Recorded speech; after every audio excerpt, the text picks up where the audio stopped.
Welcome to Fridays with LukeJ62895.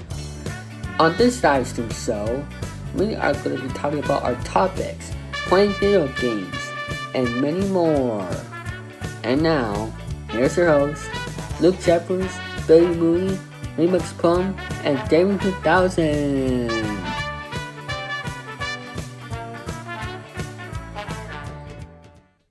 Rule 1, no spamming in the live chat. Now, basically, you cannot be spamming or doing memes in the chat anymore because we're getting sick and tired of seeing things like, okay, no offense or disrespect to Sophie, but just to fill in the gaps for you. We're getting sick and tired of having people put in something over and over and over and over. And yeah, say it's feminist or sexist or whatever it is, that word you use, which doesn't even exist in the dictionary. The thing is, it's getting old, and we can't. And most of our friends can't watch this broadcast because of that kind of spamming. Whether it's Sophie's turn or if it's something else, like saying things that probably shouldn't be said in a live chat anyway. If you're going to be on the live chat, be on your best behavior. If you're going to do a troll, be funny about it, and Don't be a dick. That's right, I said don't be a dick about it. Yep, exactly. And I'm going to read off to rule number 2 after a while I type it in, but yeah, that's just, we can't stand that because it's getting annoying and it's becoming stale as popcorn being sitting out for 3 hours. Yep. So.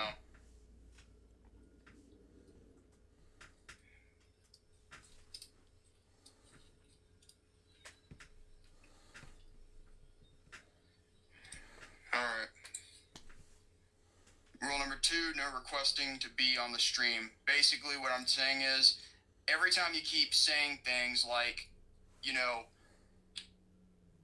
send the link or whatever, yeah, you're basically telling us what to do. And what I learned from a good friend of mine is that you never, ever let the audience tell you what to do. But the thing is, exactly. I know who the real audience are, and I know who they are because they want to keep, raid chatting and keep ruining our content. Well, the fact is, we're not going to stand for it anymore. So what's going to happen is that if you can't respect our rules, then you're going to get blocked. You're going to get blocked, and you will not be able to. You can watch your content, but you're never going to comment. You might have the ability to like or dislike, but the problem is, you will never be able to comment or anything ever again. Why? Because we're getting sick and tired of being disrespected. And if you think that you're not disrespecting us, why don't you go get your eyes checked and your ears, cleaned out? Because and look at all the damage you cause on certain streams in regards to certain incidents from here and there. Now you'll see why this bull crap has to stop. Yep. So. Exactly. So yeah, that's basically right there, because I'm getting sick and tired of that.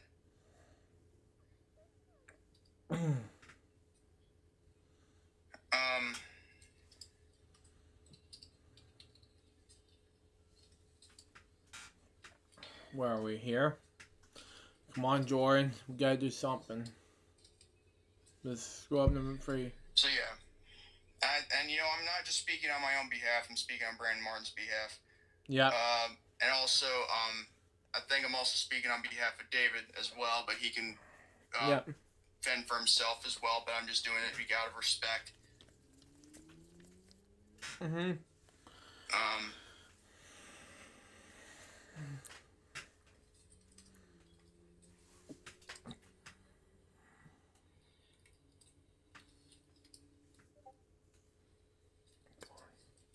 on. Yeah, he was typing right now. Okay. That's fine. Rule number 3. Okay. So yeah. No requesting. If I break the rules, then that'll be fine. There we go. Alright. Rule number 3, no accusing any of the hosts of stupid stuff that has no relevance to our shows / live streams. Exactly. Basically, We don't want anybody accusing us of anything so stupid, like you're accusing us of being trolls, or. But then again, sometimes when I troll, I do it. I mean, at least you'll see it coming, and I'm not gonna be, a jack off about it. Yeah, and do it over and over and over. So yeah. Now, however, in regards to what I'm saying, there are some certain people that piss me off. With regards to there's a certain individual who I'm not going to name names, but just to clear in the fact for you, every time I get that I'm being accused of something that I had nothing to do with, and yet I've apologized on Rant and Rave. If you watch episode 11, yeah, you can understand that. Yeah. Basically, it just pisses me off, and I can't stand it. And so, all I would like, in a sense, is some sort of respect. But then again, I'm not going to demand it. I'm just going to earn it. But I just ask for just a little teeny bit of it. That's all I ask, because we're all entitled to make mistakes. I understand that. But the thing is, if someone keeps holding me to something that someone had pressured me into saying, then you're no better than they are. And also, in regards to this certain individual who keeps, pissing me off, just trying to trigger me, yeah, he's full of himself too in regards to whatever it is he has on me, but I don't really care at this point. Because, yeah. So anything you accuse any of us of being, yeah, it's just, childish, And now, I'm going to put this up right here. Who will, excuse me, I misspoke, but anyway.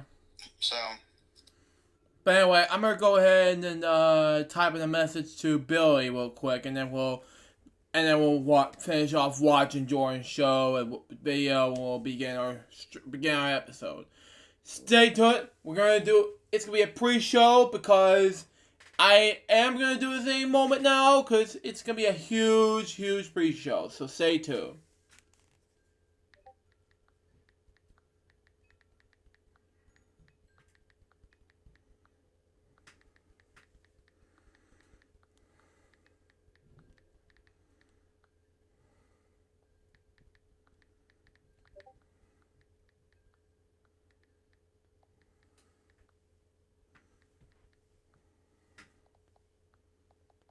And she is originally born in Britain, but moved to Gainesville in 2015. I met with Kim on your 25th birthday,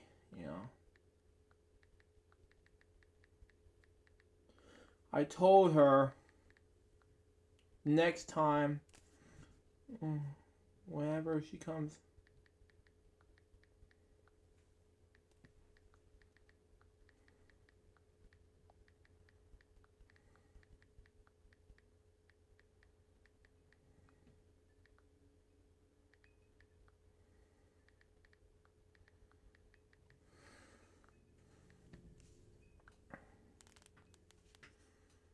but anyway, continue on, Jordan. And then, that way I can finish up doing my video.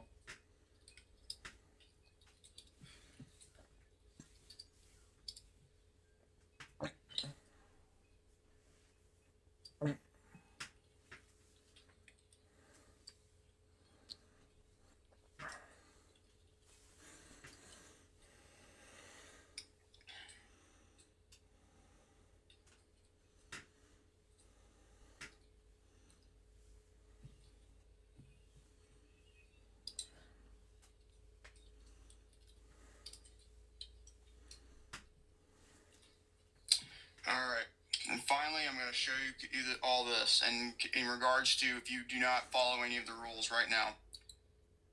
Fail to follow any of these rules will result in permanent banning / blocked. Good enough. So, that's basically it. And I try not to sound like a dictator, but just to fill in you people, that's just my strong request, okay? Because I know how much people want to have fun. I understand that. But the fact is, if you keep doing something over and over and over, it's not going to be funny, and it's going to be stupid, okay? And plus, all it is, this isn't memes. This isn't, trying to have fun. It's just trolling, and I get that. But if you're going to do it. Don't beat around the bush and keep repeating yourself like 3 times or 4 times or 10 times. Just do one joke, and maybe we'll probably read it all out loud just to humor you or something. But that's the point. We try to humor somebody, and yet they come up and it backfires. So at the end of the day, there you have it. Well, I hope you enjoyed this. God bless you all. Have a great day, and even better tomorrow. Let me check on Billy real quick, and we'll start the show. Once I found out the day and time, I'll let you and you can tell Cam all about it.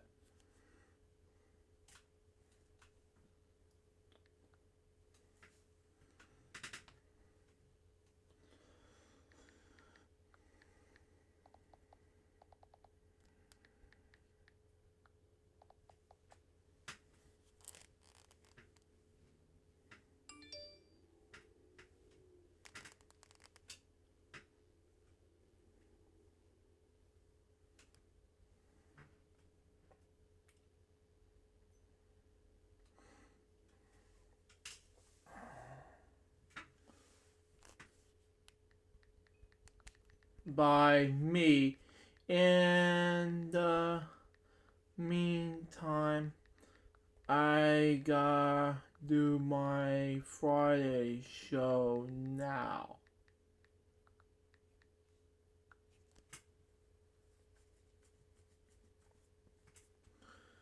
Anyway, after my pre-show, thank you David3000, and thank you for waiting. Hello people, this is LukeJ speaking. Welcome to a brand new episode of Fridays LukeJ62895, episode 236. And today, we're going to be doing some videos we haven't done before. Well, we're supposed to do some topics for today. Excuse me, I burped it. And, yes, just wanted to know about that. But anyway, onto our Vimeo's thing, and we'll do our topics for today. January 17th, 2020, and we're gonna do this now. Two of the main, episode 235 of Fridays LukeJ62895, and we got day number 11 of LukeJ 2020.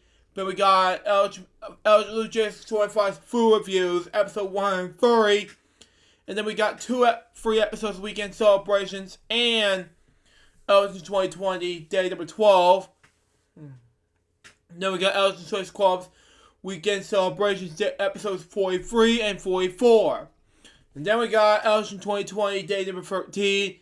Then we got LukeJ625's unboxing video from January 13th, 2020. And then we got the LukeJ 2020, day number 14, and LukeJ Reacts, episode 4 and 6, and 4 and 7, day number 15 of LukeJ 2020, and We Wednesdays, episode 11, and LukeJ Reacts 4 and 8, and LukeJ 2020, day number 16, and we got the Wheel of Fortune for the NES, So On, day number 1, and Invitation for the NES from yesterday, and then LukeJ 2020, day number 17. And we got my box video for today.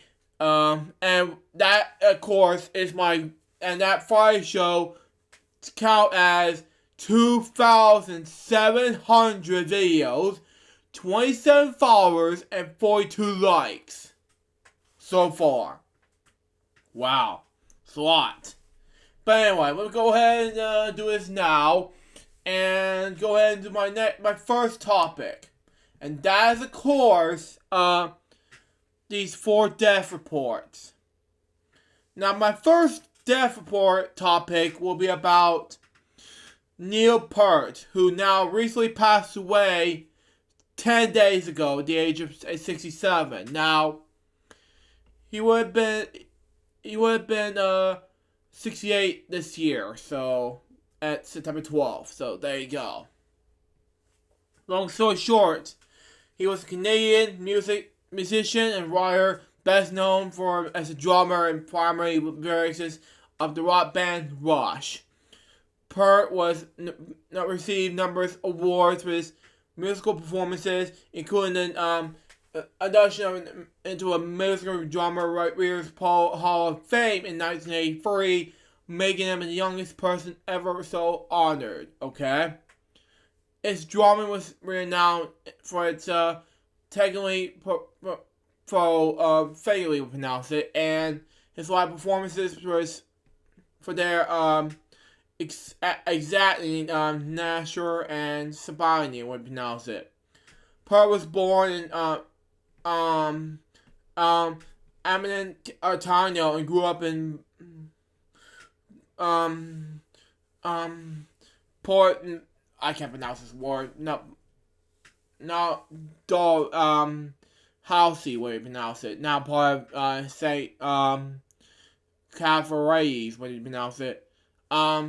During I was saying, he fought between regional bands and pursued a career as a full-time drummer. After discoursing, still in England to concentrate on his music, Peart returned home where he joined Rush, a Toronto band in mid-1974. Okay? 6 years after his formation. They released 19 studio albums, 10 exceeding a million copies sold in the United States.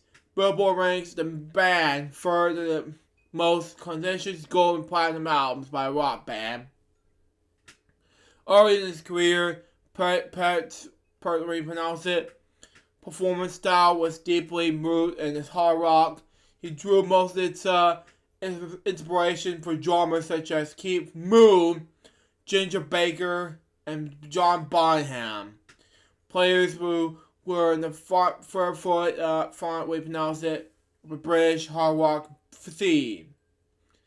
As times passed, he began to emulate jazz and big band musicians such as Gina Krupa and Buddy Rich.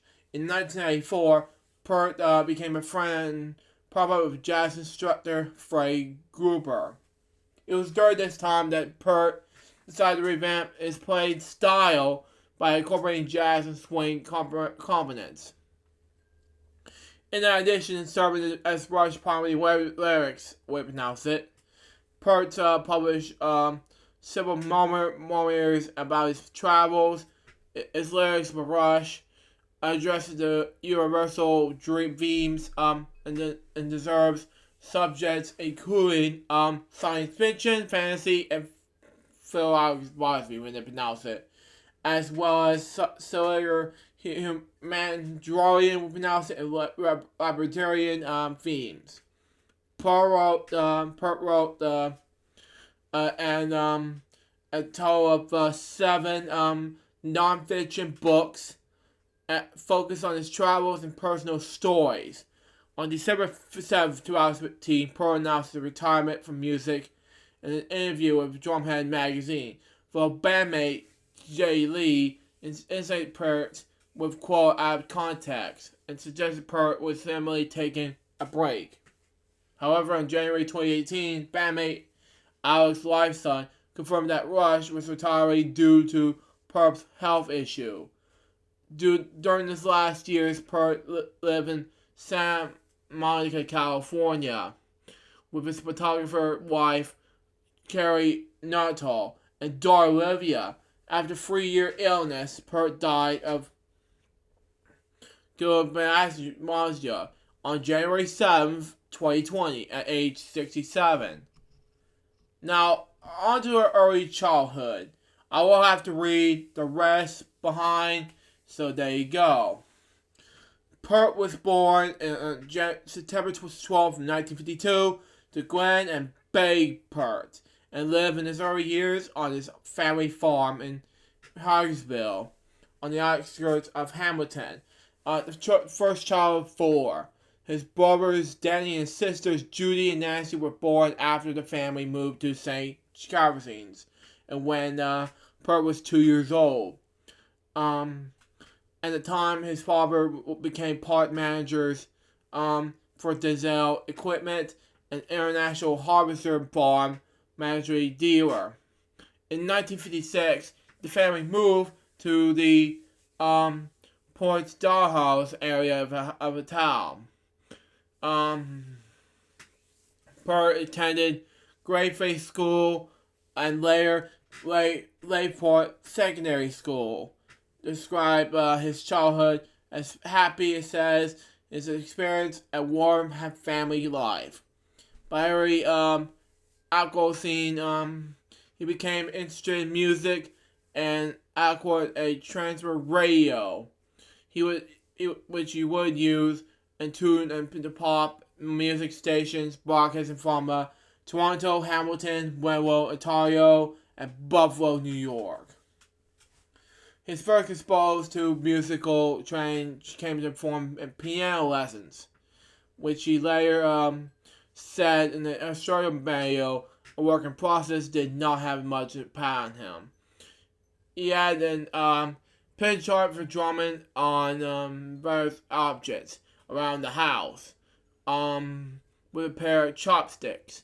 So, for his 13th birthday, his parents bought him a pair of drumsticks and practiced some lessons, with the promise that he was stuck into them for a year. They would buy him a kit. His parents bought him a drum kit for his 14th birthday, and he began taking lessons from Don George at the Page's way pronounce it, Composition of Music. Okay.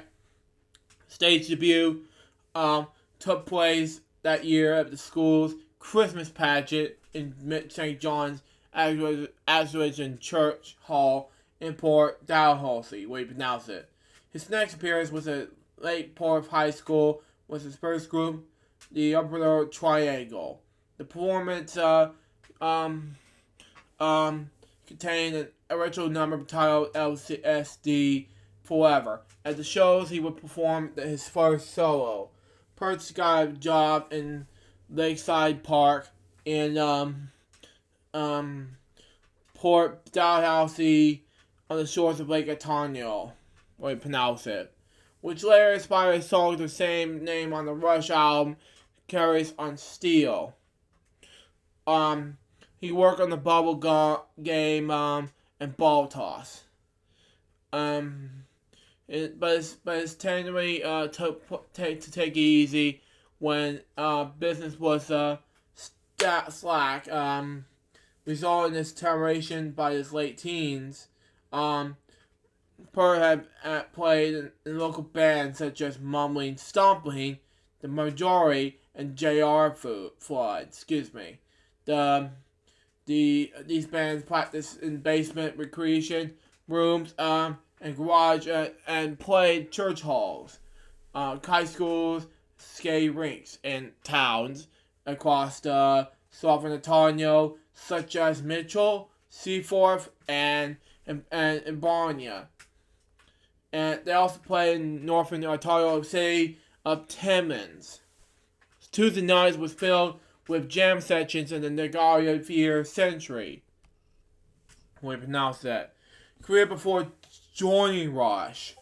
At 18 years old, after struggling to receive success as a drummer in Canada, Pert traveled to London, England, hoping to feature his career as a professional musician.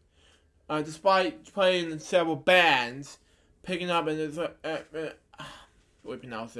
essentially work, he was forced to support himself by pursuing selling jewelry at a shop called The Great Frog on Carby Street. While in London, he came across the writings of novelists such as Ayn Rand. Yes, excuse me, I misspoke. Rand's Wright became a satirical early philosophical influence on Perth. It was the finally her writings on invitation and objection inspiring. Reference to Rand's photography can be found in his early lyrics. Must be known anthem from 1975's Flight by Night and 2112 from 1976 album 2112. At 18 months of dead and musical gigs and the disturbance about his lack of progress in the musical business, Perth was placed an inspiration to become a professional musician on hold and return to Canada. Upon return to St. Catharines, he worked with his father selling tractor parts at the sale of equipment. Now, join Rush. Now, this is a huge band career, and it will be amazing for the band. Anyway, after returning to Canada, Perth was reserved to play drums in a St. Catharines band known as Hush. Really? I did not know that. We'll play with Sovereign Ontario Bar Circuit. Soon after, a material coordinates, we pronounce it, convinced Perth to audition with an Ontario bass band called Rush, which needed a replacement of his original drummer, John Ramsey. Jay Lee and Alex Lifeson oversaw the audition. His future bandmates described his arrival that day as somewhat humorous. He arrived in shorts, driving a borrowed old Ford Pinto with his drums, shorts, and trash cans. Perth felt the entire audition with the complete disaster. Oh my god. While Lee and Perth hit it off on the personal level, both sharing the same tastes in books and music. Wow, I did not know that. Lobson and the less favorable inspiration of Perth. After some discussion, Lee and Lobson accepted Perth's magical British style drumming. Remanaged it for the Who's to Keith Moon, something like that. Perth officially joined the band on July 29, 1974, 2 weeks before the group's first U.S. tour. Perth was a silver kit, which he played his first gig with the band, opened up for Eric Heap, we pronounce it, and Marford Batman, in front of over 111,000 people at the Civic Arena, Vicksburg, Pennsylvania, on August 14th, 1974. That's a lot of people, okay. Early career for Rush. Perth soon settled in the new promotion after also becoming the band's primary lyricist. Before joining Rush, he had written a few songs, but with the other members largely uninterested in writing lyrics, Perth's previously unsuccessful writing became as known as his musicianship. The band was working hard to establish themselves as a recording act, and Perth, along with the rest of the band, began to undertake the distinguished touring. Okay. His first recording with the band was 1985's album called Fly by Night, what was very successful. Winning the General Award for most promising new act. but the follow-up album, Curse of Steel, was a band to its highest hopes. Was greeted closely both by fans and critics. In response to the negative reception, most of the which they aimed at the B-side, spanning Epic, the Foundation of Lambeth, Perth responded that depending 2112 on the next album of the same name in 1986. The album, despite the record company indifference, became their breakthrough and gained a following in the United States. The supporting tour culminated in a 3-night stand in Massey Hall in Toronto, Ontario, a venue Perth has dreamed of playing in his days at the Southern Ontario bar circuit, and where he was introduced as a professor of the drum kit by Lee. Perth returned to England for Rush's North American tour, European tour. Excuse me, I misspoke. And the band stayed in the United Kingdom for the record the next album, 1977's A Farewell to Keynes in the Rockwood Studios in Wales. They returned to Rockwood to record the follow-up album called Hemispheres in 1978, which they wrote entirely in the studio. They recorded 5 studio albums in 4 years. The couple was as many as 300 gigs a year. Wow, it's a lot of gigs.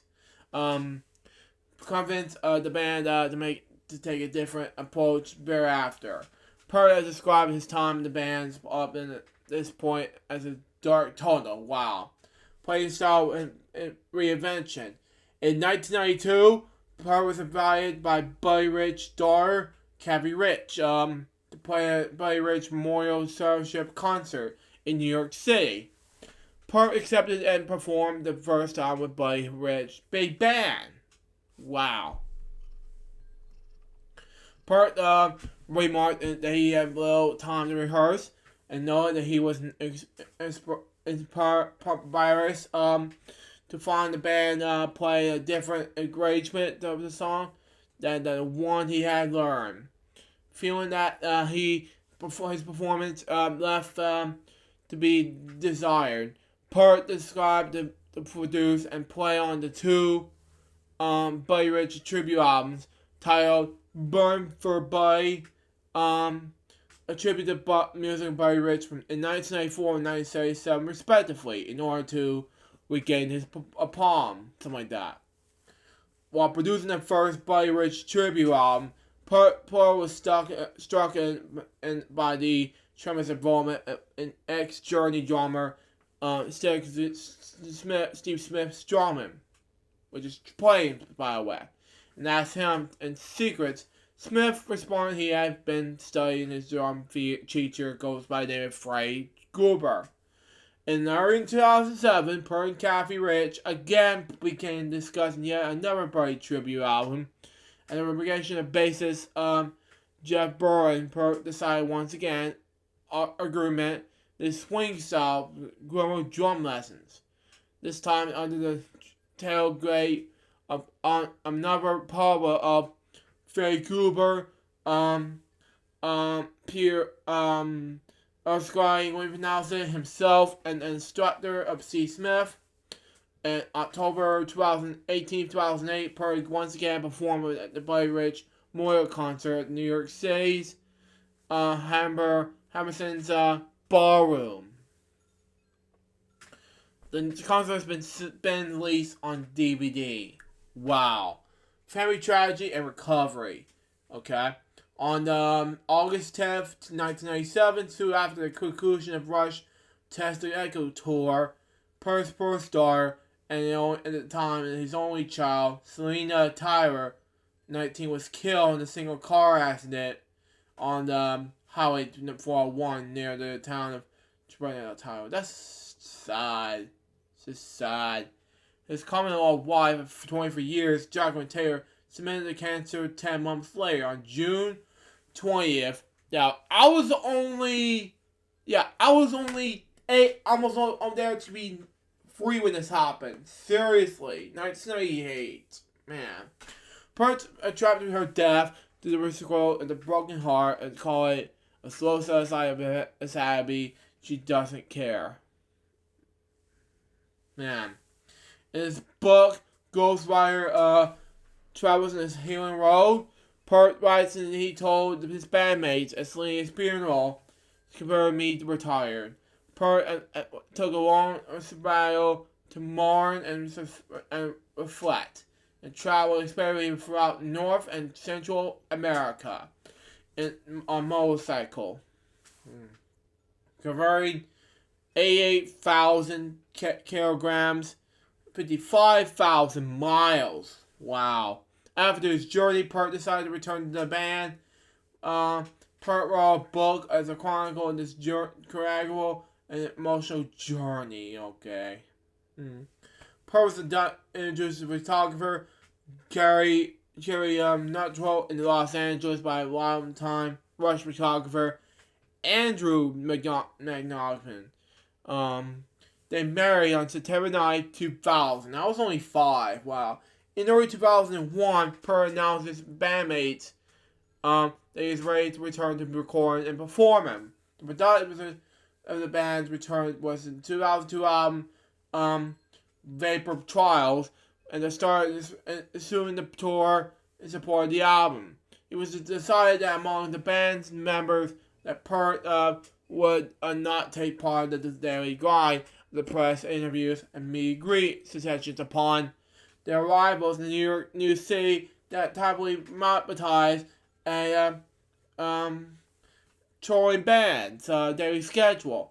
Pert has always shied away for these types of in-person encounters. It was decided that imposing him to a lengthy stream of questions about the tragic events of his life were not necessary. Yeah, I agree. After the release of Vapor Trials in his reunion with bandmates, Pert returned to work as a full-time musician in the June 2009 edition of Pert's website, News, Weather, and Sports.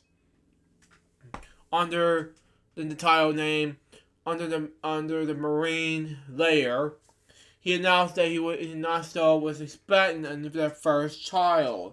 Olivia Louise Pert was born later that year. Wow.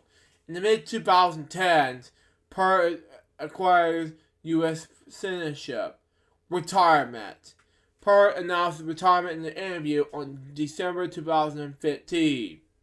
Lately, Olivia has been introducing me to new friends at school as my dad. He's a retirement drummer.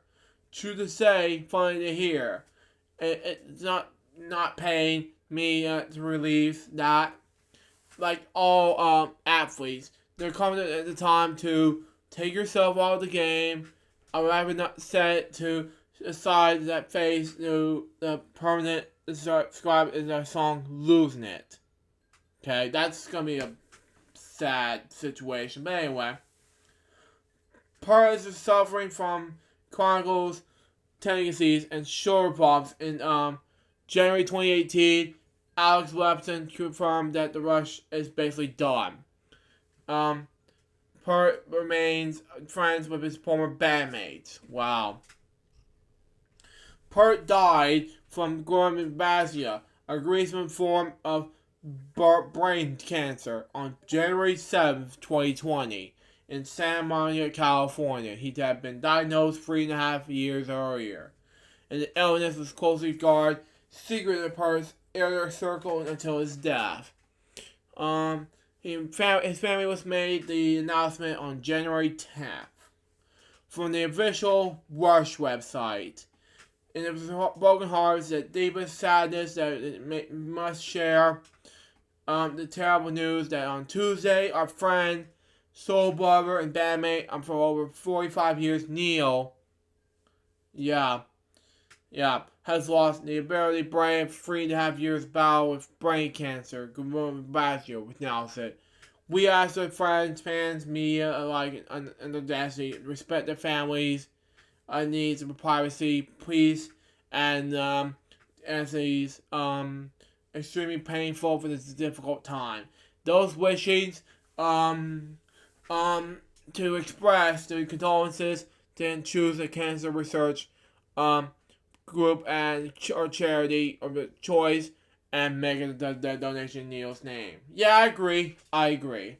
Pierre's death was widely reminisced by fans and fellow musicians alike, which considered a substantial loss for popular music. Now, I'm not gonna go over these things because this is getting ridiculous, but I am gonna go over the something else, the albums, because they're great and all. But I don't want to do. Yeah, you know what?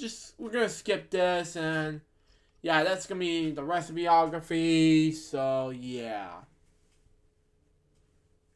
Yep. My next one is going to be Stan Kurtz. Now, he was an American actor, screenwriter, director, and acting coach. Now, that's my next topic coming up. Kurtz was born in New York City. He began his acting as a young child. His first acting job was at the age of 4, when he appeared in some Campos soup television commercials. Okay. Kurtz appeared in the short-lived Saturday morning cartoon series, TV series, Ride in the Sky, on the soap opera General Hospital in 1992. He have made guest appearances on the TV shows such as Family Law, and Friends.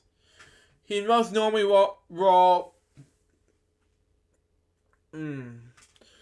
began in 1992 on Highlander series as Richie Ryan. Okay, he left the show as a regular cast member of the 5th season finale in 1997, but he made one last guest appearance on a series finale episode. Kurtz made his debut as director and producer with a secret play in the movie in 2004. In 2008, he founded his own acting studio called Stan Kurtz Studios. On January 11, 2020, 51-year-old Kurtz was found dead in the Los Angeles home. The LA Kurtz death by suicide hanging. Now we're going to go over the films and TV. Region 13, 1998, is a short film as Michael. 1999, Shark in the Bottle, as Punk number 1. 2000, The Funky as Sammy Beestone. 2004, Shallow Ground as Stuart Dempsey. 2004, Straight Eye, the movie, the short writer director of this film, and as Sonny, 2005, Deep Rescues Kevin, and then we got the TV series. So I got 1991, the same year Freddie Mercury died, Rise in the Sky as Axel. Yeah, I don't know who he did Axel, but anyway. 92 and 97, Highlander series as Richard Ryan. 1992, CBS Joint Break special as Steve. Hi, Steve! But anyway, same year, 92, The Streets of Beverly Hills TV movie as Kennedy Street. 95, Friends, the year I was born in, as Evan. 95, ABC After School special as Matt. 96, 2001, as Jag from Jag as Two People. Number 1. Returnet Friday, we pronounce it. And 2, and signed Frank Cody. 1996, Home Song, the TV movie as Kent Orange. 98, Sky on Fire. These are 2 TV movies, by the way, as Chuck. And 1999, What Boat the Next Wave as Vince. 2000 was Family Law as Rick Quinn. And 2002, First Money as David Dahl Wallace's Post Reporter. Oh my god, this is a long name. But anyway, that's our report. My next one on Sean Stan Kurtz. Now I'm gonna move on to my my third one, and we'll move on to the next, and then we'll do something else in mine. Now, for this reasons, because he was a Canadian boxer and professional wrestler. He passed away 2 days ago, and I'm talking about Rocky Johnson. Now, he passed away January 15, 2020. He was a Canadian boxer and professional wrestler of WWE. Now, let me tell you about that story.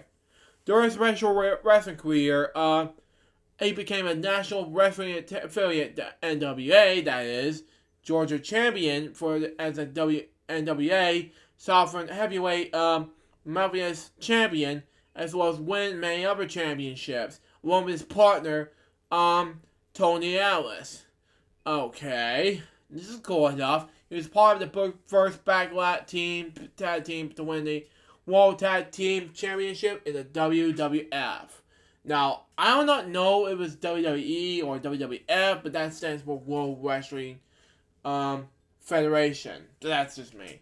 He was a father and actor and former wrestler Dwayne "The Rock" Johnson. But anyway, Rocky Johnson was born Wade Douglas Bowles in Canada, and also known as Amherst, Nova Soviet, where he was raised. The fourth of 5 sons, Lillian, 1919 to 1996. I was 1 when this happened. And James Henry Bowles, 1888 to around, I don't know if that's how it happened. But anyway, until 1967. Excuse me, I misspoke. But anyway, about Nova Soviet, he was described from Black Lobbyists from who is immature to misspoke. But anyway, Novia Scolia, after escaping from Southern Parliament in the U.S. After the American Revolutionary War. At the age of 16, Johnson moved to Toronto, where he began wrestling and worked as a truck driver.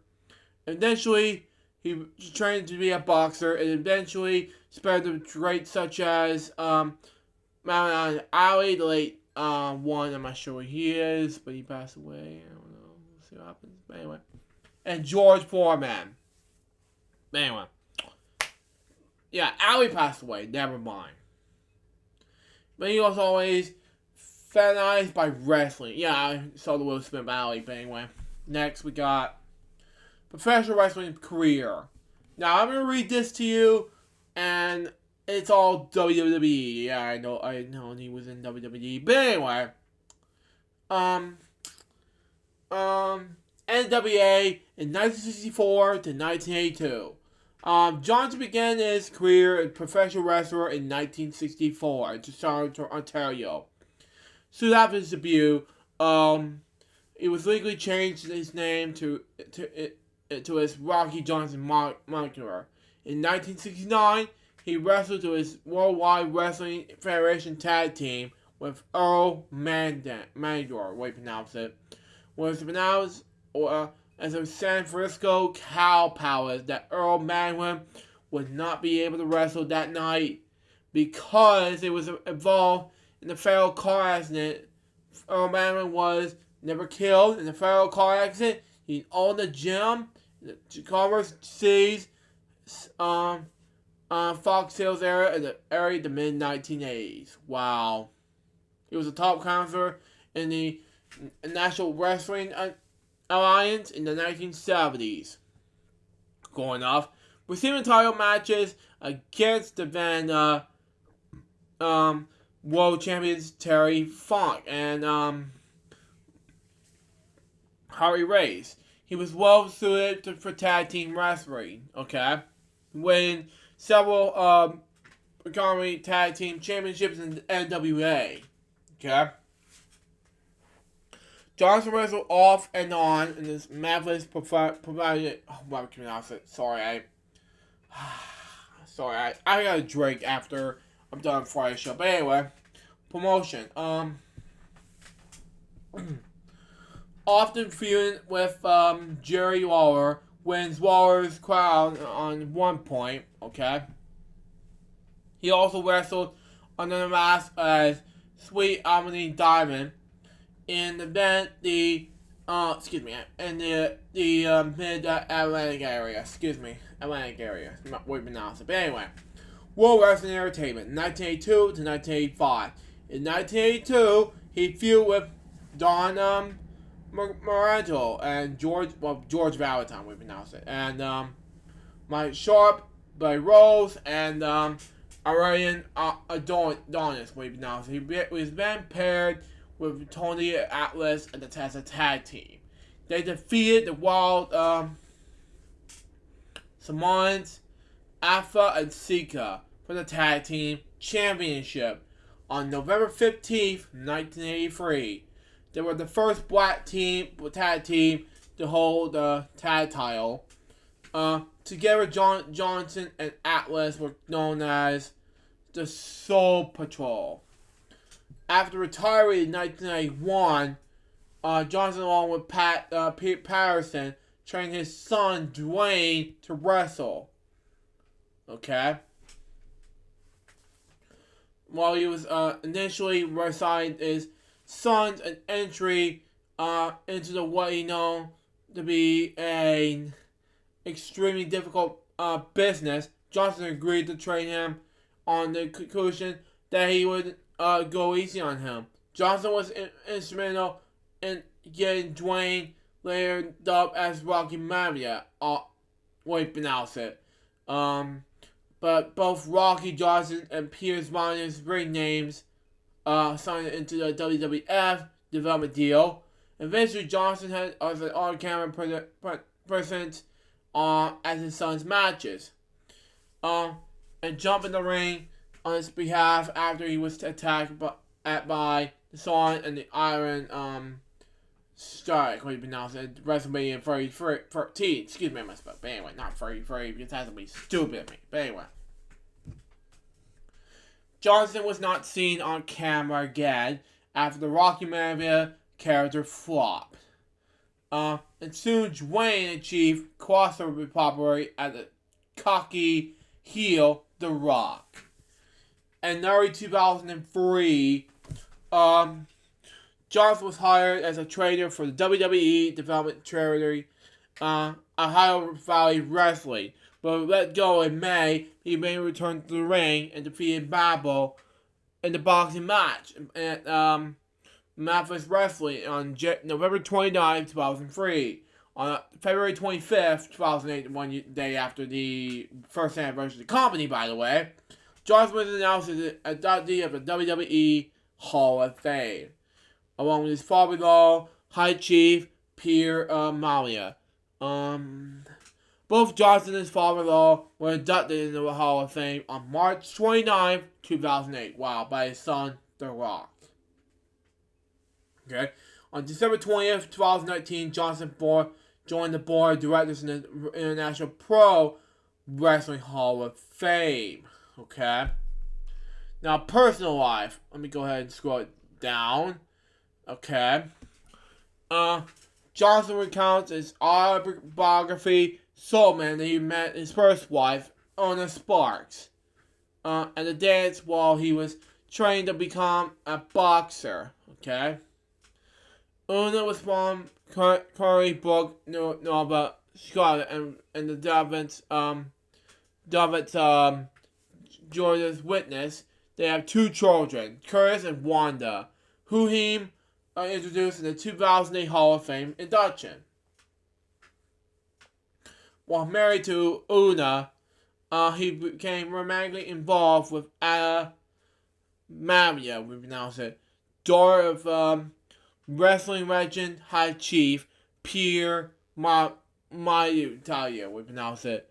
Anna met Rocky after Maya and Johnson were tag team partners in the match on the independent circuit. Maria disapproved of the relationship, but not because of anything on the personal against Johnson. But because of his chosen profession, as he knew how to hand hard it how hard it I wouldn't pronounce it was for wrestlers families who would at home while they were constantly on the road. Okay, their son Dwayne was born May 2nd, 1972. Okay, in order to comply with his two families. He adopted a frugal lifestyle while on the road, suggesting on beer, sliced cheese, and bologna. Love bologna and cheese, but not beer. Ugh. And unlike most of the other boys, I wasn't a partner. It was not revealed on Una's knew about Atna or Dwayne. Ugh. But the states that she would give him a million to quit wrestling, and we would have to go on our separate ways. At jurors' witness, don't believe in a blood sport. Johnson states that he Una part a country and were good friends. He arranges a divorce in Texas. Then filed a marriage license in Florida a few days later. On December 21st, 1978, to marry Atta. They divorced in 2003. God. He was married to a speech professor named Sheila at the time of his death. Johnson died on January 15th, 2020 at the age of 75 at his Lewis, Florida home. In popular culture, his first television acting job, Dwayne Johnson, portrayed his father in the season 1 1999 episode of that 70s show called That's Wrestling Show. Now, I'm not going to read any championships for this one, so there you go. This should be a long, long one. So rest in peace to Rockies, so there you go. Now, on to my last death topic, and we'll move on. Jerome Singer. Now, who is he, you may ask? He is a Barney the Dinosaur Yale professor, and I am sad to say that he passed on this week. Dre Dresden's pathologist defend fantasy life. Now, Yale professor argued that wandering minds are creative and may bump into solutions for life problems. This was you, Drew, by the way. And if you don't know who he is, it may be interesting for you guys. He died December 14th. It was sad, not this week. I misspoke, but anyway. If you've been wondering why we're reading this story, don't worry, Jeremy Singer will approve. Dr. Singer, a pathologist who became a professor of photography at Yale University, began studying daydreams and profanities in the 1950s. He found they were unfairly deemed as substitutes for actions. Daydream is a tremendously powerful tool for exploring all kinds of possible worlds without committing ourselves to them to get in trouble, he told the Boston Globe in 1991. Children with imaginary combinations tended to be more thoughtful and creative than those stuck in the real world, he said.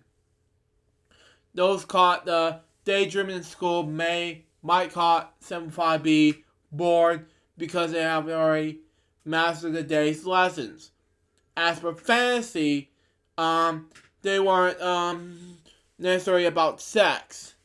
For instance, he said a frustrated worker might fantasize about screaming at the boss. Wow, this is not cool. That criticized daydream might in-depth thoughts about the more effective ways of dealing with workplace threats. Dr. Singer, who fantasies of including conference operas, has died on December 14th at the hospital in New Haven, Connecticut. He was 95 years old. One of his missions, Dr. Singer said, he was to make people more comfortable with their fantasies so they can put them to good use. He and his wife, Dorothy G. Singer, studied the effects of television and video games, such as, wow, this is cool, on children. They advised television producers and offended Barney and Friends. Wow. As concern for tots. Wow. He was a cheerful purple dinosaur, annoying adults. You gotta be kidding me. I love Barney, so please just stop. For preschoolers, most make-believe games can be more effective than instructive lessons in teaching basics competitive skills. Dr. Singer said, present-day plays allow children to cut the larger world down to size and understand it. He said it only teaches them to say they can make many people with nothing things mentally. A block of wood could be 5 or 6 things in their imagination. A railroad station, a truck, or a spaceship. Wow. I did not know that. Jerome Leonard Singer was son of immigrants from Eastern Europe. Was born on February 6th, 1924. I did not know that. And grew up in the Brighton Beach section of Brooklyn, New York. His father was a pirate cutter in German factories. Young Jerome was created fantasy worlds, including a baseball team whose exploits he imagined for years. Wow. We pronounce his word, but anyway. His other imaginary chums include an ancient Roman eager for instruction of marvels of modern technology. Love technology, by the way. All this musing doesn't prevent him from completing high school and enrolling in City College in New York City. Wow, at age 16. He studied prophecy when announced at work and graduated with Presbyterian College honors at 19. After enlisting in the U.S. Army, he served from 1943 to 1946 at the Counterintelligence Agent in New Jersey, the Philippines, and officers occupied Japan. Wow. Back home from World War II, he met Dorothy Garberdin at the World Record Shop in New York City. He was waiting to see occupied in the listening booth. When she led him into a booth, they discovered a mutual passion for Buck. Excuse me, I just think Buck is so boring. But anyway, they married in 1949. Okay? Dr. Singer earned a doctoral charitable photography at the University of Pennsylvania, wow, in 1951, and worked as a psychologist. Forget what I pronounce this word. And he joined City University and the director of Clients Photography program in 1963. While there, he conducted experiments on daydreaming stream on condominance. What I pronounce this word. He joined Yale in 1982 and served as a professor for more than 4 decades. Wow. He and his wife were co-directors of Yale's Family Television Research and Counseling Center. He also serves as senior research scientist in Yale's photography department. Hired by Connecticut Public Television that says Barney and found the show educational, the Singers also wrote that Barney gave infants and preschoolers something else they needed. Consistent periods of exposures and to expressions of love and comfort a sense of security. The singers are your parents, to guide their children's exposure to television, video games, and computers. Wow.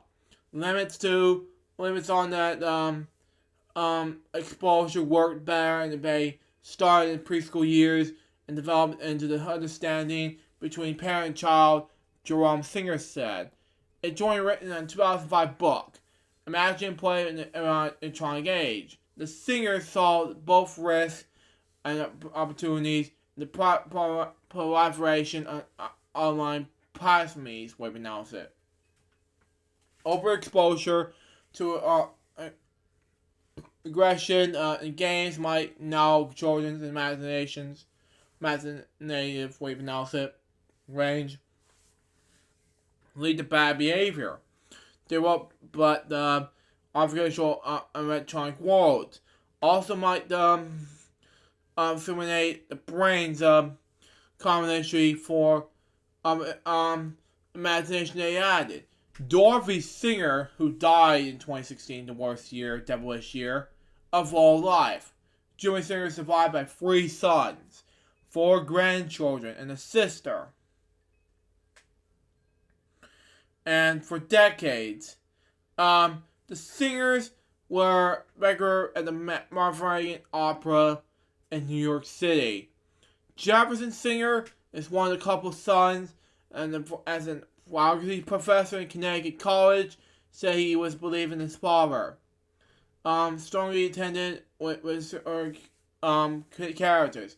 In the 1990 book, The House of Make-Believe, the Singers wrote that imaginations liberates us from the tragedy of this place, these cars, chores, and people. Now, I'm going to go ahead and go on to my next topic, which is going to be fire crews responded to a massive blaze at Keller's Flea Market in Savannah. Now, this is not going to be a George or No topic, but I'm going to read it now just because of 2 reasons. One, it's going to be a sad story, and number 2, and I'll be honest with you, it's going to be a sad situation in the Flea Market. The saddest story behind it. So, let's get to our next. Let's go on that, shall we? So we got. Okay. Fire crews respond to massive blaze at Keller's Flea Market in Savannah. Update 2 p.m. It happened last Tuesday. So, info the Channel Emergency Services Chief Phil Colster. Emergency crews received the call at 11:41 a.m. They immediately responded with multiple engine companies, ladders, and fenders. Wow. Her first engine arrived at 11:43 a.m. to find the structure fully involved in the building, he said. Crews were containing the fire that to just main portion of the building. The cause is not known at this time. Wow. Monitors has argued that to avoid the area. Wow. Water from outside sources is being to be support fire hydrants, Chown Fire, Poor Fire, Garden City Fire, Chown County Police all assisted. Crews are expected, making sure that there's no hot spots and retarding fires. Okay. Now we're gonna go backwards in this episode. Update 1:44 p.m. Initial fires in the scene, Channel County Emergency Services. Update at 12:56 p.m. Facebook Live video from WJCO's Jackson Church has been added above.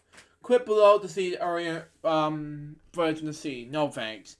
But anyway, to update 12:54 p.m. No people or animals were inside during the fire, or no injuries were reported. And part of the roof collapsed. Oh my god. Really? According to fire officials, the fire was contained in the building by the display cow. Wow. In the front of the property. Fire crews from the multiples responded. Fire crews will be on the scene for the fireburst feature. Wow. Update 12:39 p.m. Image of the fire was for different firearms points. The Keller family announced in the late 2018 they were selling the business to new owners after more than 30 years. Read more here. No thanks, because I have to get this out of the way. You know what? Let's just go ahead and just read it. Why the hell not? But anyway, this is going to be from WJCL. Now, this is going to be my only topic I'm going to read. And topic A, topic B. So, there you go. This is a lot of this. Anyway. So, United Flea Markets, owner of the largest portfolio of flea markets in the country, announced today. Oh, hang on. Okay, never mind. That the questions of Keller's Flea Market in Savannah. The questions marks United Flea Market's second property in Georgia. The company owns and operates the JJ Flea Market in Athens. Wow. The purpose and Keller selling the flea market after more than 30 years. Really? I love Keller's, but why? With a hard decision. Once the decision was made, however, United Flea Markets was the only group that were interested in selling to. After a family considered the next chapter, it was approved permissions to us that the new ownership team has to deep love and respect the Kellers and the industry as we do. They said we were immediately impressed with the passion and professionalism displayed by United Flea Markets team, and felt feeling that the leadership and experience intents will ensure that the markets continue to success. Rob Serban, President, CEO, and co-owner of United Flea Markets and former chairman and president of National Flea Market Association, said he was thrilled to welcome Keller Flea Markets and the company professionals. Keller Flea Markets respects classic, quintessential flea market operations. He said, and I quote, "It boasts a tremendous charm, local flavor, and the retro feel that's really very remnant right now. It also well established and treasured by the surrounding communities, making it a great fit for our family of properties." Now, that's my reading of what happened to the San Francisco family-owned flea markets. It's one of my favorite stores of all time, man. Come on. Anyways, I'm gonna continue on my very own topic here, and I will get to our last topic right afterwards. From Channel County Police, in update 12:21 p.m. Charles County Police Department has closed one of the northbound lanes at Highway 17 and the Highway 204 ramp while crews battle fire at Keller's Flea Market. Oh my god. Police are directing traffic in both the north and southbound lanes. There's heavy police and fire presence in the area. Traffic is kept flowing both north and southbound at this time, but Morris asked to use extreme caution to avoid the area as possible. Wow. It was not known at this time the northbound lane would be closed. Initial report. Emergency crews are on the scene after a fire broke out Tuesday at Keller's Flea Market in Savannah.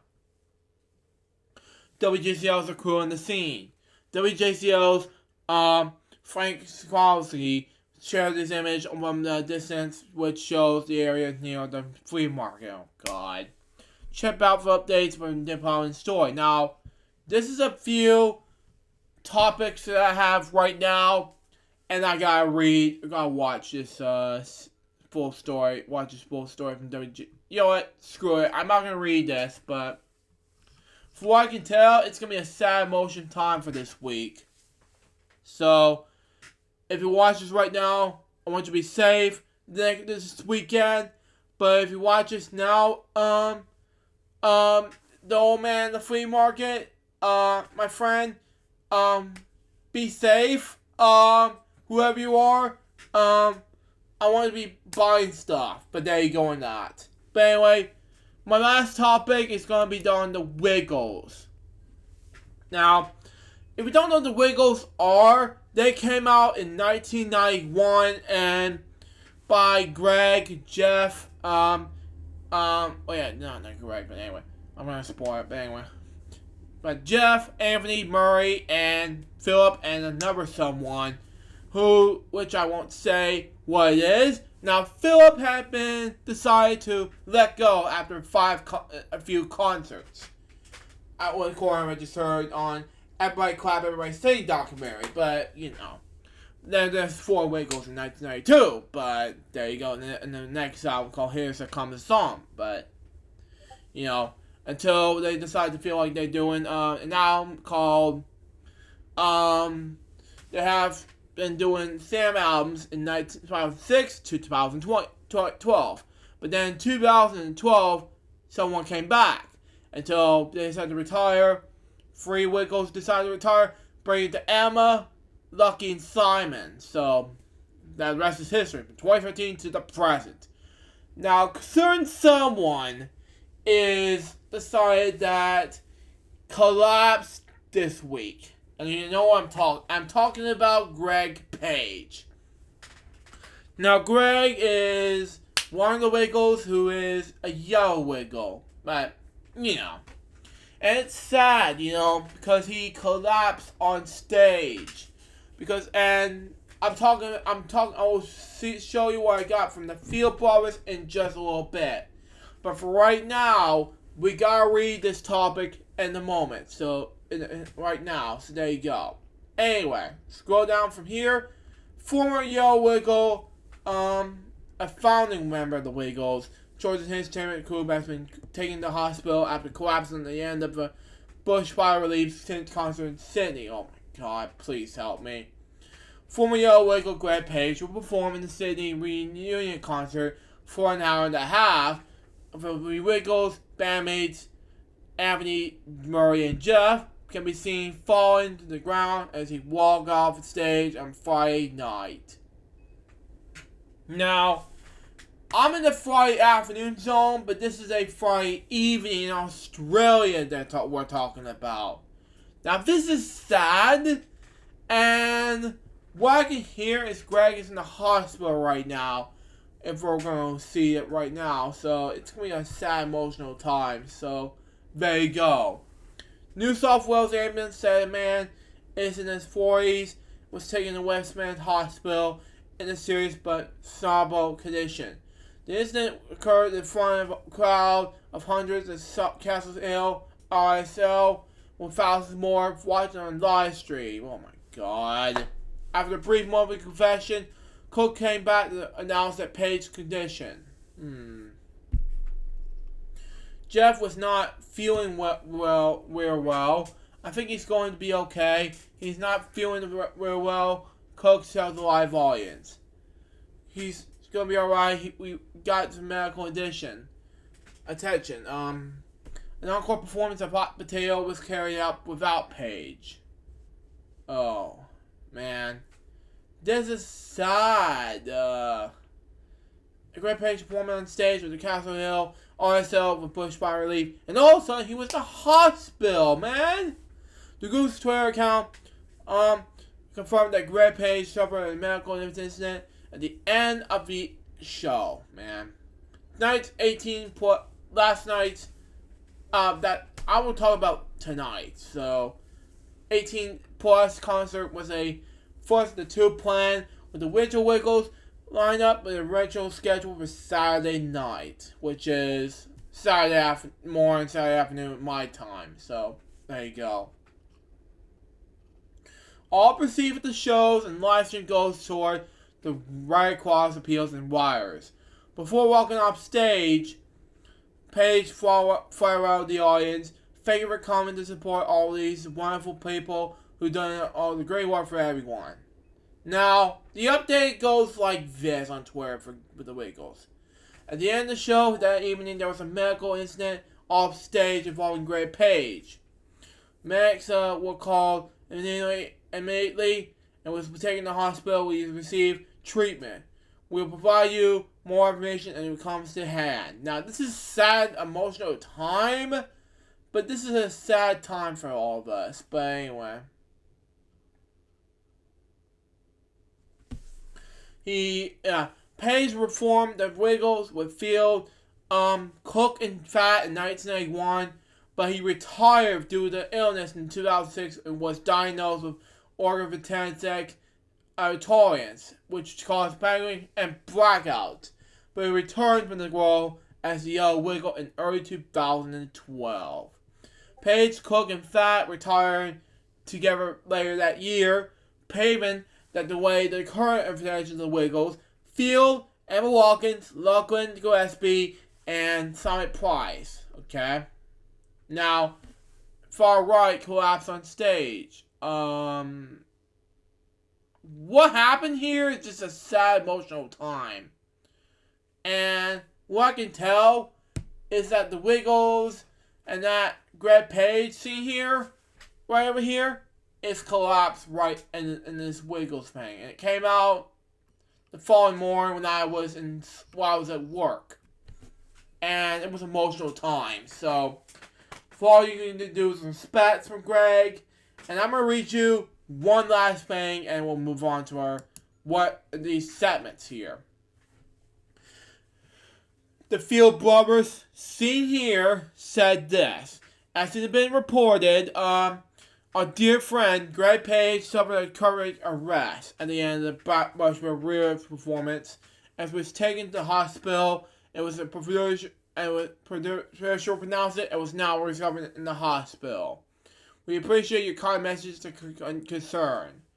This is a picture of Jeff and Greg at that time, so it was a sad, emotional time. So now on to our basic free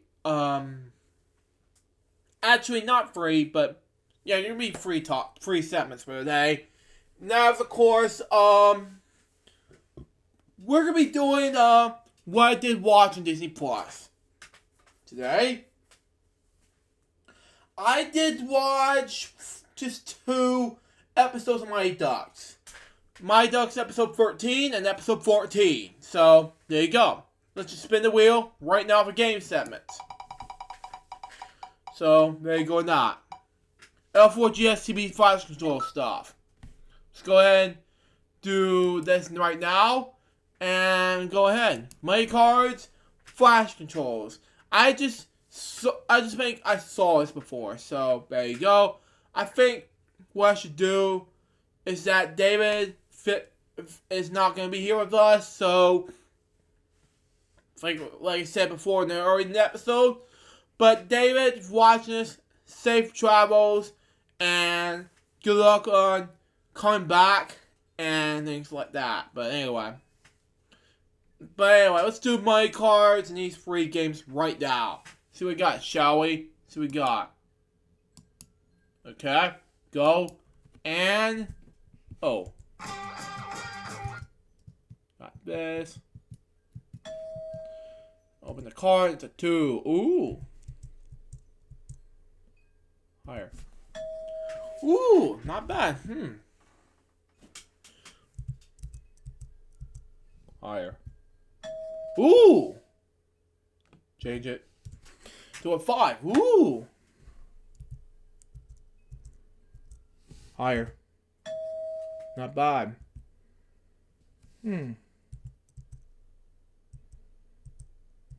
Lower. Whoa! The boss. Not bad. I'll take it. Never mind. But anyway, I finally have 160 this time, but well. 15. 13.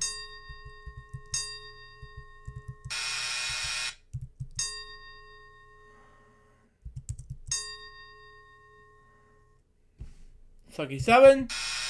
Oh, it didn't happen. 9. Not bad. Card was $150,000. It's not bad. But anyway. Danger color here. Here is. Oh, it's nice. I'm gonna use green for this one.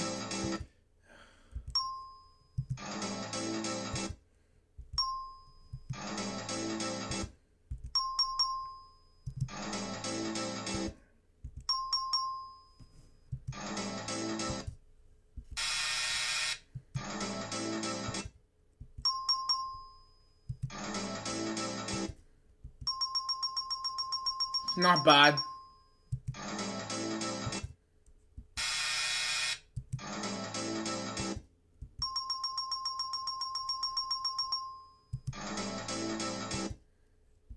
Oh well. It's not bad. Not bad. By the way, home stretch now. And we got 3. Come on, 3. It's not bad.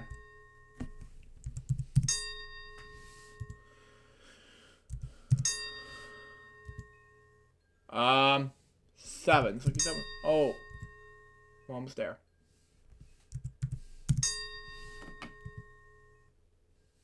Ten. There. 9.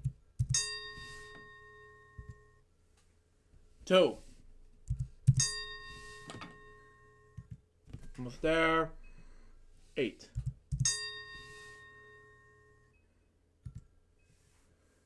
6. It's not bad. $10,000. But anyway, guys, spin the wheel, and we got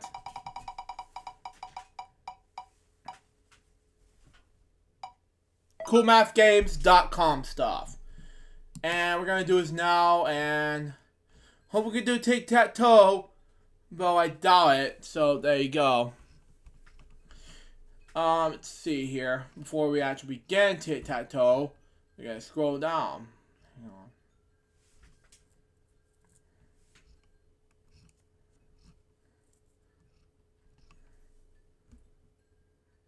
I don't want to do Bought the Pig. That'd be silly. But anyway, we gotta do this right now. So there you go. Just a moment while your game loads. And I'll just figure out what's going on next. So there you go.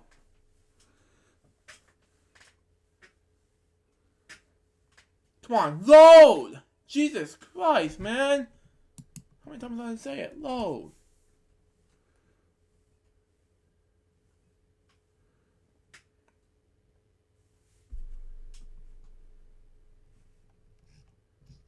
Oh well.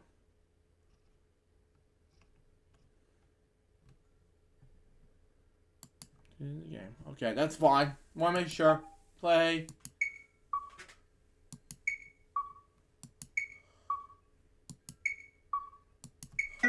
That's fine. That's cool. Play again.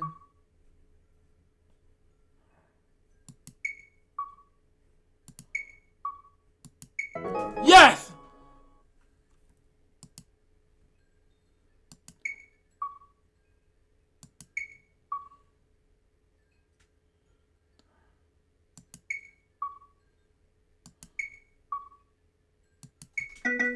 Okay, tie. Again.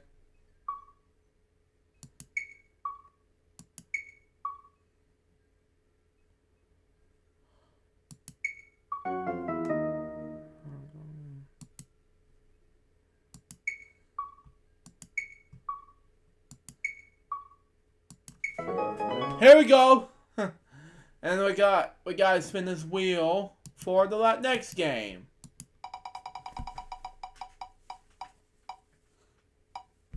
We already did this already.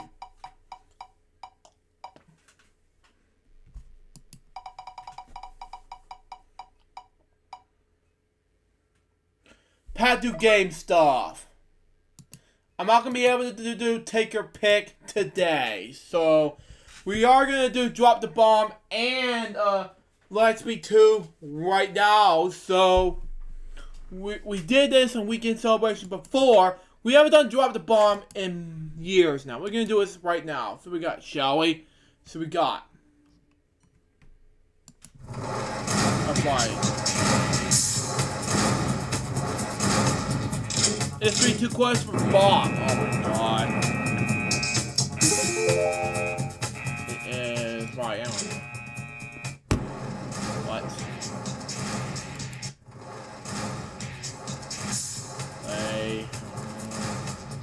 Sports 5 question for Bomb again. The touchdown. What? Field goal. Wow. I have to try this again. 5 questions for 700. I'm good at this. Suey's McGuire, real name is Gilligan? I don't know. Got it. What bar game is a British Subway? I don't know. Sorry, dang it. Music free question for 100. Is it the Street Band? It's E. Oh well.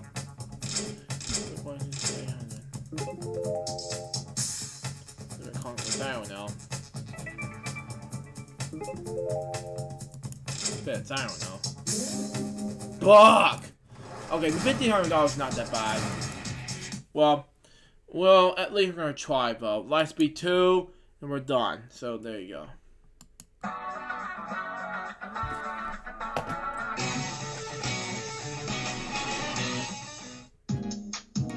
As far as weekend celebrations, I doubt it.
$27 is not that bad. Anyways, we got Pat Sajak Trivia Gems and Lucky Letters to do right now. So we got, shall we? So we got.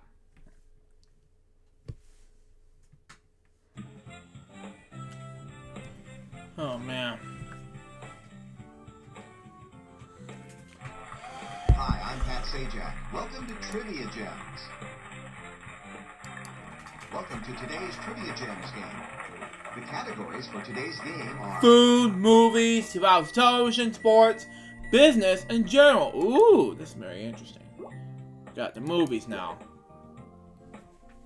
Here's your first set of questions. I don't know. The future and phrase. We got this. Now, let's see the answers.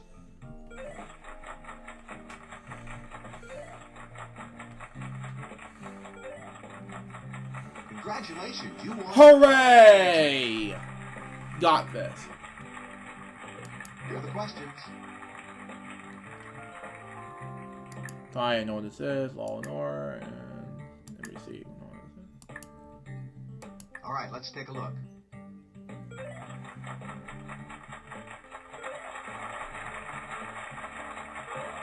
Dang it. Good play. Hooray! Ready for a little brain spinning fun?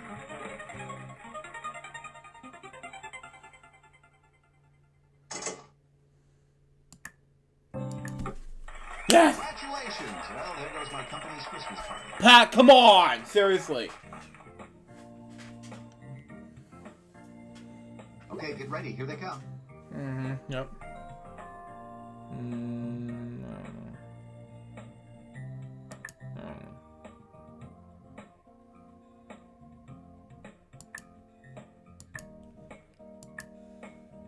Well, no turning back now. Let's see how you did.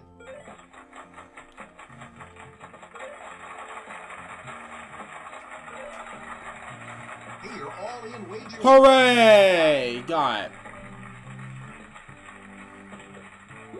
Okay, get ready. Here they come.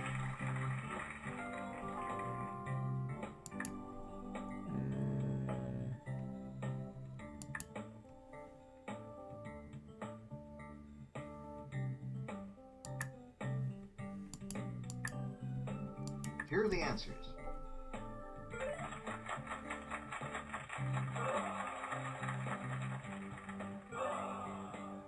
Sorry, those were tough. Dang it. Here are the questions.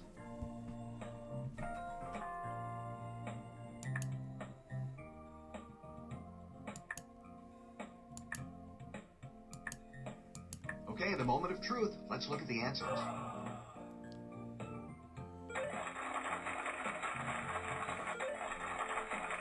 out of 3 is not bad. 2 out of 3 is not that bad, Pat. We got you. Here's a gem of a question. Now you have an opportunity to double your money.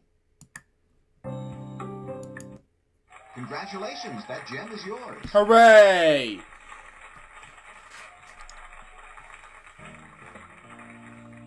$98,000, man. Okay, get ready. Here they come.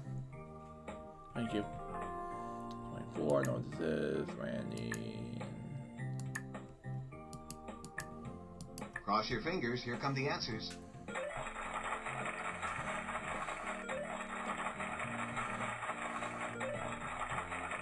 Wow, that all-in wager. Hooray! Her $10,000, man. Great job. You climbed to the top step. The power jump, your longest streak bonus is... 117,500. Your trivia IQ bonus is... 141,500. And your IQ ranking... Brilliant, in it's this not game bad. is brilliant. It's not bad. Welcome to the Power Gem bonus round. But anyway.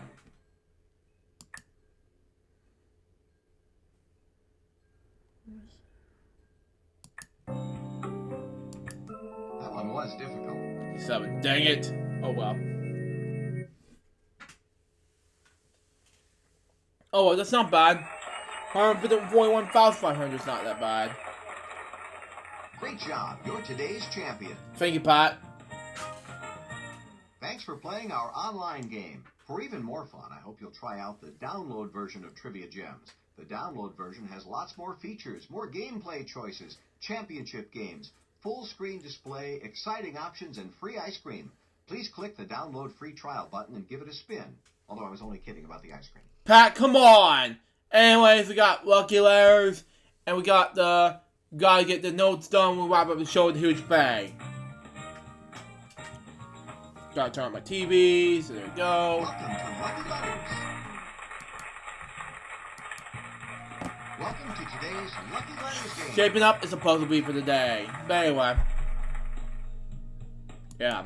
6 M's, wow. No H, oh well. 1 F. 2 W's and... Ready? Here comes the puzzle round. 5 U's? Oh my god, it was a PG or something under there. But anyway. Still got vendor. Oh. I thought it was model, dang it!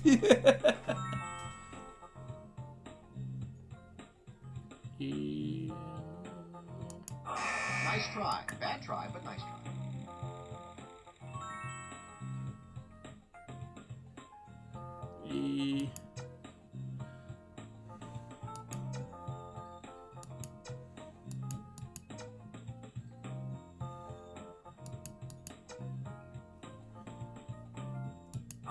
Sorry, that letter isn't in the answer.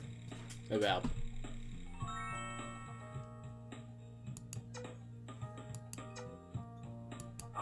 Oops, that wasn't one of the correct letters.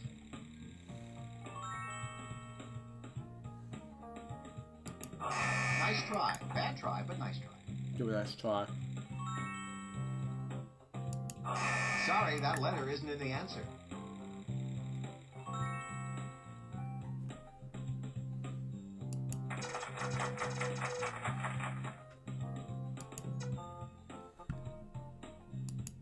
Oops, that wasn't one of the correct letters.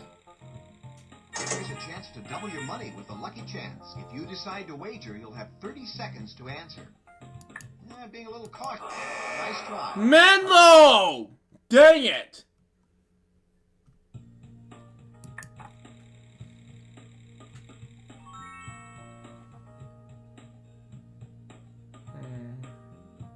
You got the answer. I think I got it now.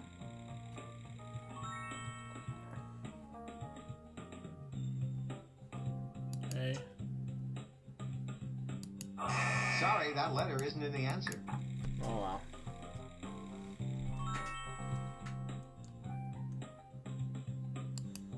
Oops, that one. Get ready. It's the lucky lightning round, and you'll need to think fast.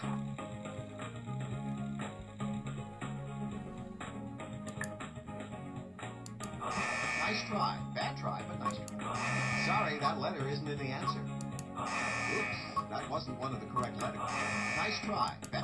Sorry, that letter. Oops, that wasn't one of the correct. Nice try. Bad try, but sorry, that letter isn't in the answer. Oops, that wasn't one of the. Nice try. Bad try, but nice try. Sorry, that letter isn't in the answer.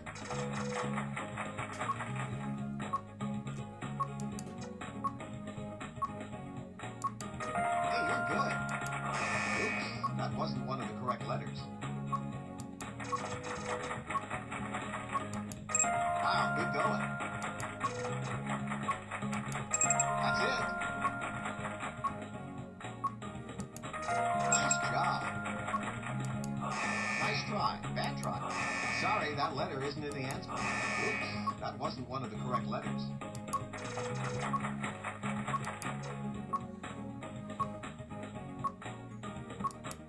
Nice try. Bad try, but nice try. Sorry, that letter isn't in the answer.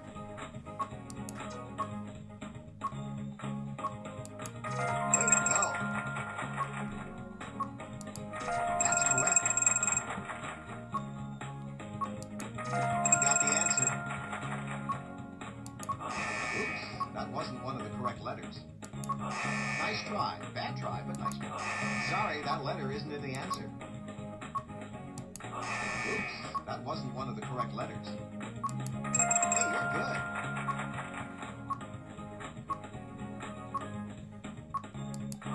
Nice try. Bad try, but nice try. Sorry, that letter isn't in the answer. Oops, that wasn't one of the correct letters. Nice try. Bad try, but nice try. Oh, too bad. You ran out of time. Try again. Welcome to today's Lucky Letters game. Ready? Here comes the puzzle round.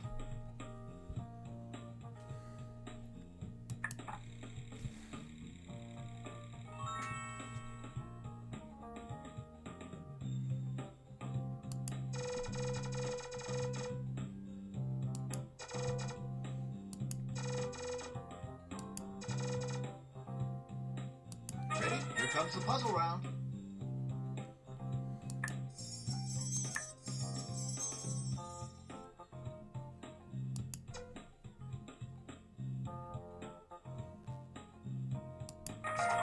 good going. Here's a chance to double your money with a lucky chance. If you decide to wager, you'll have 30 seconds to answer. Whoa, you're putting it all on the... That's it.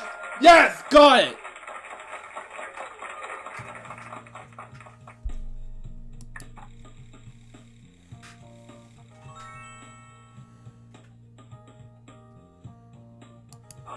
Sorry, that letter isn't in the answer.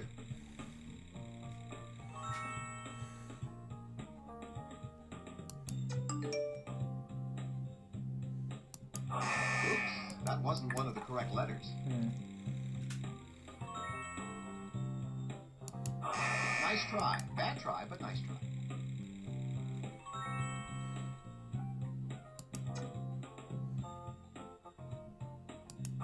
Sorry, that letter isn't in the answer. Here's a chance to double your money with a lucky chance. If you decide to wager, you'll have 30... being a little cautious, huh? Well, good luck. Oops, that wasn't one of the correct letters. Dang it.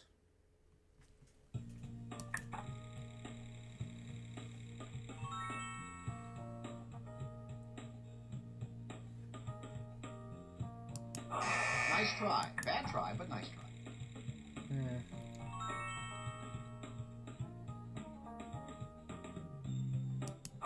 Sorry, that letter isn't in the answer.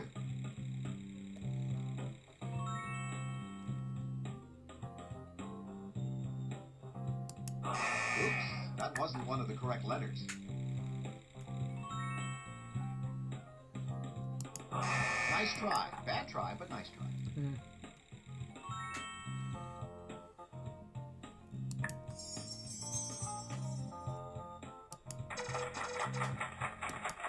Sorry, that letter. Get ready. It's the lucky lightning round, and you'll need to think fast.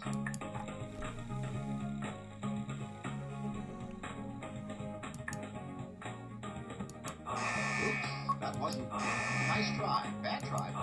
Sorry, that letter isn't in the answer. Oops, that wasn't one of the correct letters. Nice try. Bad try, but nice try. Sorry, that letter isn't in the answer. Nice job. Oops, that wasn't one of the correct letters. Nice try. Bad try. Sorry, that letter isn't in the answer.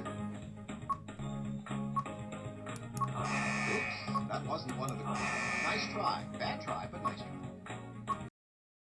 Sorry, that letter isn't in the answer. Oops, that wasn't one of the correct letters. Nice try. Bad try, but nice... Sorry, that letter isn't in the answer. Way to go. Oops, that wasn't one of the correct letters. Nice try. Bad try, but... Sorry, that letter isn't in the answer.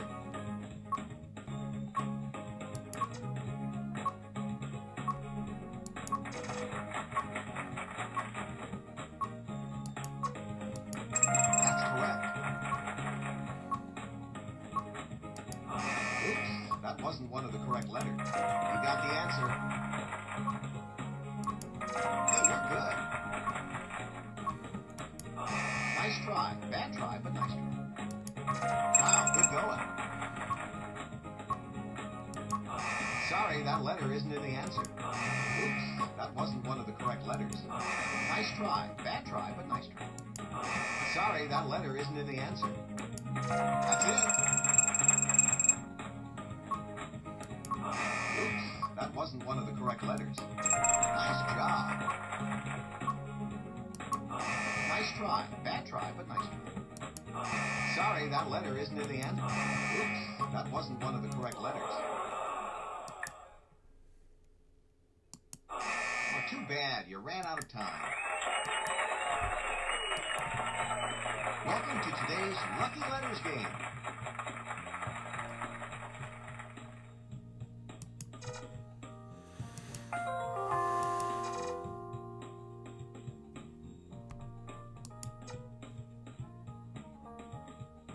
Ready? Here comes the puzzle round.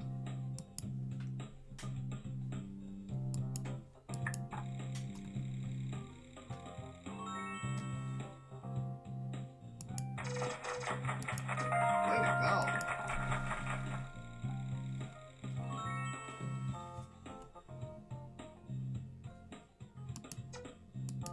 That's correct. chance to double your money with a lucky chance. If you decide to wager, you'll have 30 seconds to answer. Being a little cautious, huh? Well, good luck. Sorry, that letter isn't in the answer.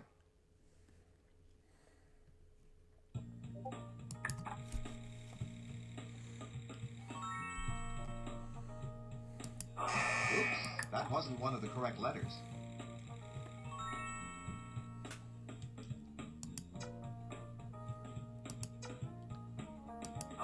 Nice try. Bad try, but nice try. Do nice try, Pat. Sorry, that letter isn't in the answer.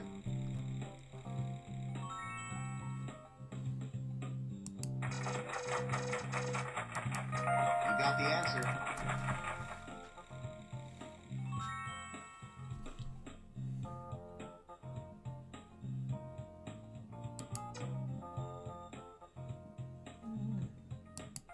Oops, that wasn't one of the correct letters.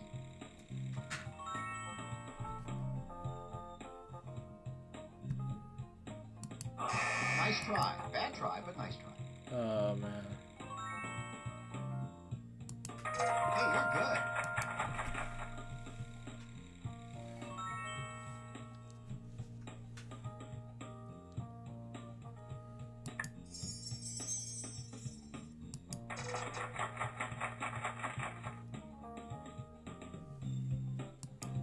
Sorry, that letter. Get ready. It's the lucky lightning round, and you'll need to think fast. Okay.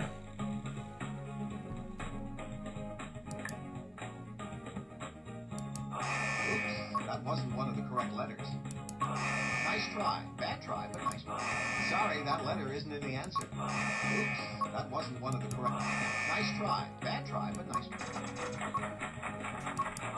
Sorry, that letter isn't in the answer. Oops, that wasn't one of the correct letters.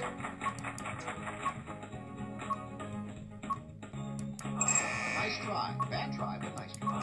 Sorry, that letter isn't in the answer. Oops, that wasn't one of the correct letters. Wow, good going. Nice try. Bad try, but nice try. That's it.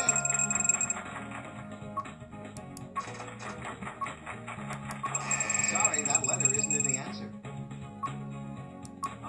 Oops, that wasn't one of the correct letters. Nice job. Nice try. Bad try, but nice try. Way to go. That's correct. You got the answer. Hey, you're good. Wow, good going.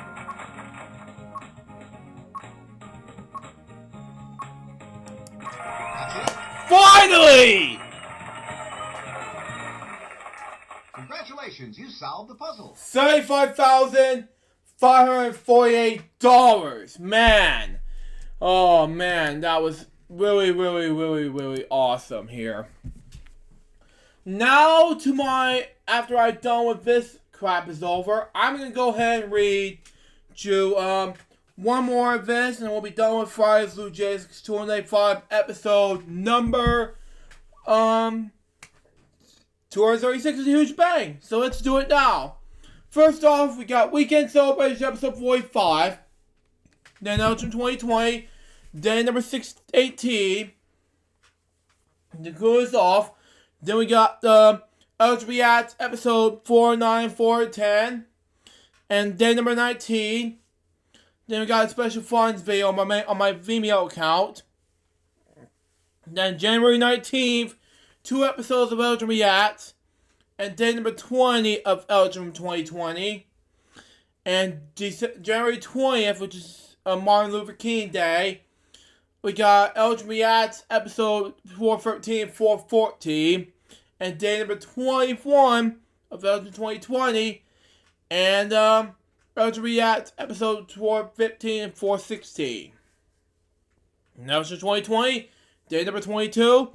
And we got January 22nd, 2020. We got We Wednesdays, episode 12.